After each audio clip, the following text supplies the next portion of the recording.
سنی Ittehad council کی مخصوص نشستوں کا فیصلہ ابھی تک نہیں ہو سکا۔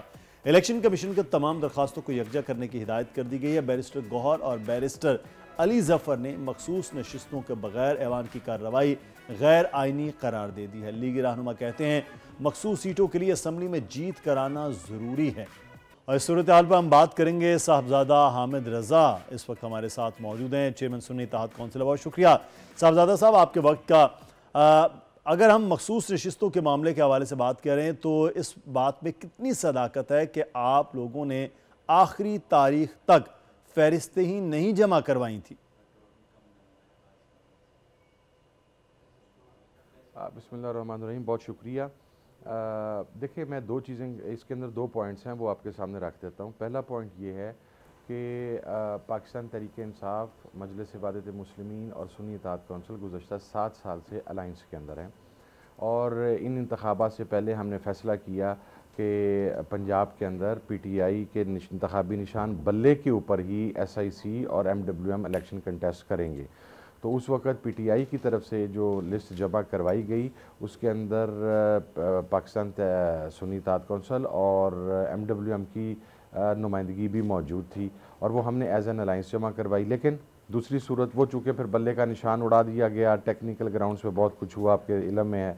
ہم دوسری چیز لے لیتے ہیں کہ اب ہم کس طرح کلیم کر سکتے ہیں۔ دیکھیں آئین یہ کہتا ہے کہ اگر کوئی مخصوص تعداد افراد کی کسی پارٹی کے اندر شامل ہوتی ہے اور پھر ان کی تعداد اس حد تک پہنچتی ہے کہ وہ کوئی سیٹ کلیم کر سکیں، وہ خواتین کی ہو یا ریزرو یا اقلیتوں کی ہو، تو وہ کلیم کر سکتے ہیں۔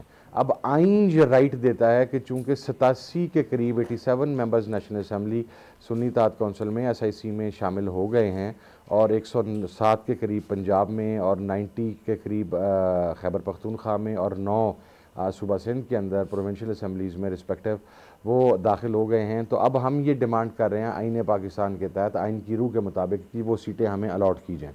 اچھا، اب یہ سوال کہ کیا وہ لسٹ جمع کروائی گئی تھی سیپریٹلی؟ تو اول تو میں سمجھتا ہوں کہ جب ہم نے ایز این الائنس لسٹ جمع کروا دی تھی تو ہم نے سیپریٹلی کیوں جمع کروانی تھی؟ کیونکہ اس وقت تو نہیں ہمیں پتہ تھا کہ قاضی اعلیٰ کے فیصلے کے مطابق ہمارا نشان بلہ اڑا دیا جائے گا۔ چلیں اب اگر دوسری طرف بھی آ جائیں تو ہم نے نہیں جمع کروائی، تو لسٹ جمع کروانا یا نہ کروانا رولز اینڈ پروسیجر کے تحت آتا ہے۔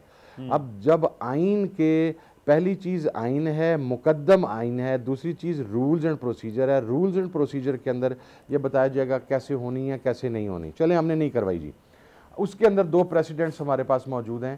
گزشتہ دور حکومت میں 2018 کے انتخابات کے اندر کے پی کے اندر باپ پارٹی اور پنجاب کے اندر اقلیتوں کی مخصوص نشستوں کے حوالہ سے کوئی لسٹ جمع نہیں کروائی گئی تھی۔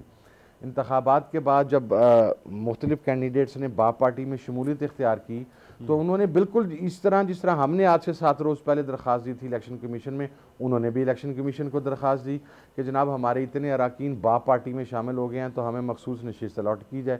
تو ان کو مخصوص نشست الاٹ کی گئی، اسی میں بھی کیا گیا، اور یہ کوئی بہت 60s 70s 80s کا پریسیڈنٹ نہیں ہے، یہ 2018 کے انتخابات کی بات ہو رہی ہے، اور 2018 سے لے کے آج کے دن تک کوئی الیکشن ایکٹ کے اندر یا ایون ان چیزوں کے اندر قانون کے اندر کوئی اس قسم کی تبدیلی نہیں آئی کہ ہم حامد صاحب مجھے بتائے گا کہ آپ کی مخصوص نشستوں کے لیے پیپلز پارٹی اور نون لیگ براہ راست تو سامنے نہیں آئے ہیں، مگر بالواسطہ عدالت میں درخواست جمع کروا دی ہے۔ اگر فیصلہ آپ کے خلاف آتا ہے تو آپ لوگوں کی اگلی حکمت عملی کیا ہوگی؟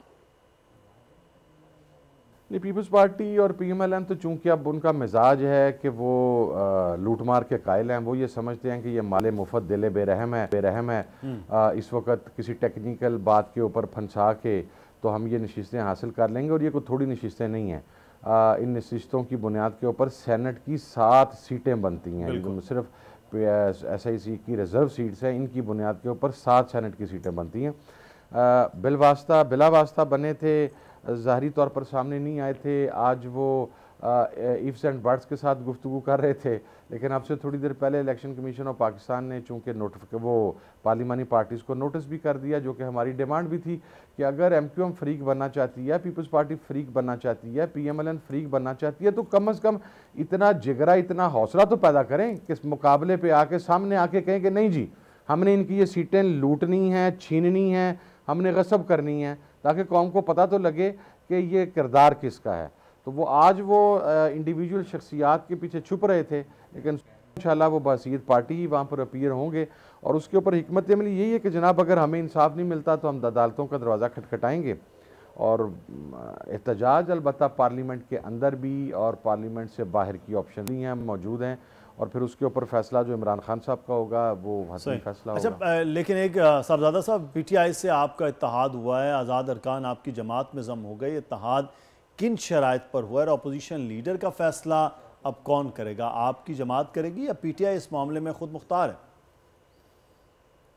نہیں دیکھیں، یہ چونکہ کوئی نئی انڈرسٹینڈنگ ہے نہیں، بہت پرانی انڈرسٹینڈنگ ہے، اور آپس میں ایک دوسرے کے اوپر ٹرسٹ بھی موجود ہے، ایک دوسرے کے اوپر اعتماد ہے، اور کبھی بھی اعتماد سازی کے حوالے سے کوئی فقدان نہیں رہا.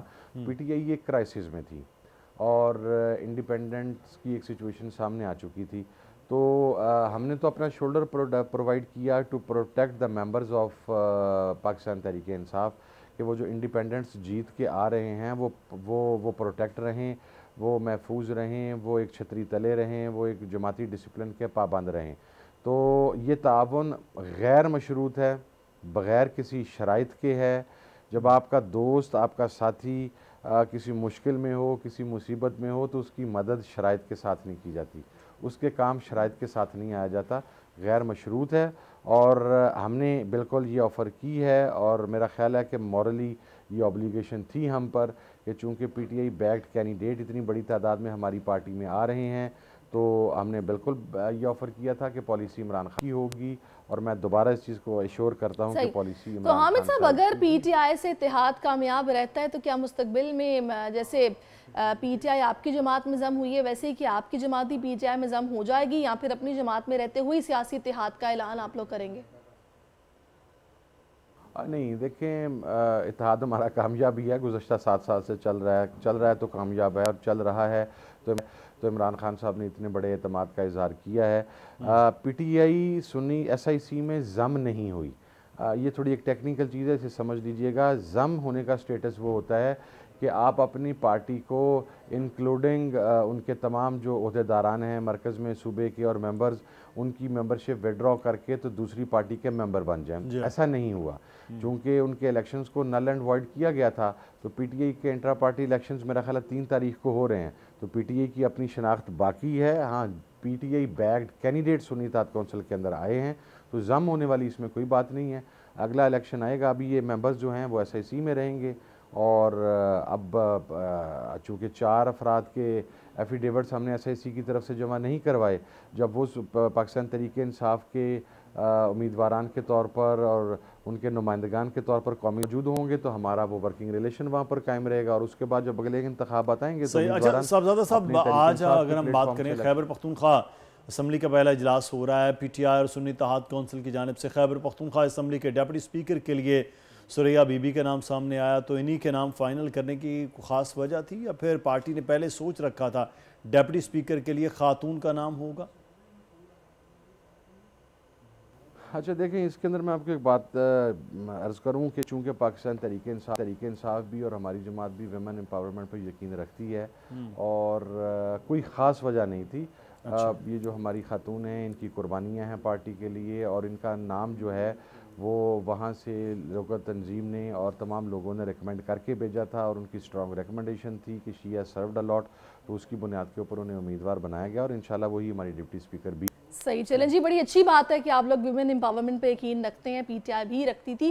اچھا، پنجاب کی بات اگر کی جائے تو وہاں مریم نواز وزیر اعلیٰ بن چکی ہیں، تو اپوزیشن میں رہتے ہوئے آپ کی پارٹی کی کیا حکمت عملی ہوگی؟ کس طرح حکومت کو ٹف ٹائم دینے کی سوچ آپ لوگ رکھتے ہیں؟ منتقم مزاج عورت ہیں مریم صاحبہ، شکی عورت ہے مریم صاحبہ، اور پیشنس نہیں ہے ان کے اندر. اور میں یہ سمجھتا ہوں کہ پنجاب کی بدقسمتی ہے کہ ٹوٹل 23,000 ووٹ لے کے لاہور سٹی کی اب میں آپ کو ایک بڑی مذاقہ خیز بات بتاتا ہوں. میری نیشنل اسمبلی کی جو میں سیٹ جیتی ہے، میرے نیچے جو ایک ایم پی اے ہیں ان کی صرف لیڈ 27,000 ہے. میرے دوسرے ایم پی اے کی صرف لیڈ 17,000 پلس ہے، اور یہ میں فیصل آباد سٹی کی بات کر رہا ہوں. اور مریم صاحبہ لاہور شہر کی سیٹ سے ٹوٹل 23,000 ووٹ لے کے جیتی ہیں. تو جن کو اس غاصبانہ طریقے سے اور اس ناانصافی کے ساتھ جتایا گیا اور پھر انہیں زبردستی اقتدار کے اوپر مسلط کیا گیا، تو ایک بات ذہن میں رکھیں، غاصب کو پتہ ہوتا ہے کہ وہ کسی کا حق غصب کر رہا ہے، اور جب غاصب اس چیز کو جانتا ہے تو پھر اس کا رویہ، اس کا ایٹیٹیوڈ، اس کا بیہیویئر غاصبانہ ہی ہوتا ہے۔ غاصب آدمی کبھی بھی قبضہ کرنے کے بعد شرافت کے ساتھ پیش نہیں آ سکتا۔ وہ سیاسی انتقام کا نشانہ بنائیں گی ہمارے بہت سے لوگ ان کے سیاسی انتقام کا نشانہ بنیں گے، لیکن ہم یقین دہانی کروانا چاہتے ہیں کہ انشاءاللہ ہم انہیں ریزسٹ کریں گے، پنجاب اسمبلی کے اندر بھی کریں گے، باہر بھی کریں گے، اور ایک انتہائی تگڑی اپوزیشن کا انشاءاللہ کردار بہت شکریہ صاحبزادہ حامد رضا ہمارے ساتھ موجود تھے، سنی اتحاد کونسل کے سربراہ۔ اور اب پاکستان تحریک انصاف کے جو امیدوار ہیں آزاد، وہ اب اس میں شامل ہو گئے ہیں، لیکن اصل معاملہ بھی درپیش ہے کہ انہیں ریزرو سیٹس ملتی ہیں یا نہیں ملتی، یہ معاملہ بھی بنا ہوا ہے۔ نہیں، اور دیکھتے ہیں کہ اس پہ الیکشن کمیشن کیا فیصلہ کرتا ہے اور یہ اونٹ کس کروٹ بیٹھتا ہے۔ سبسکرائب کریں اور بیل دبائیں تاکہ کوئی خبر رہ نہ جائے۔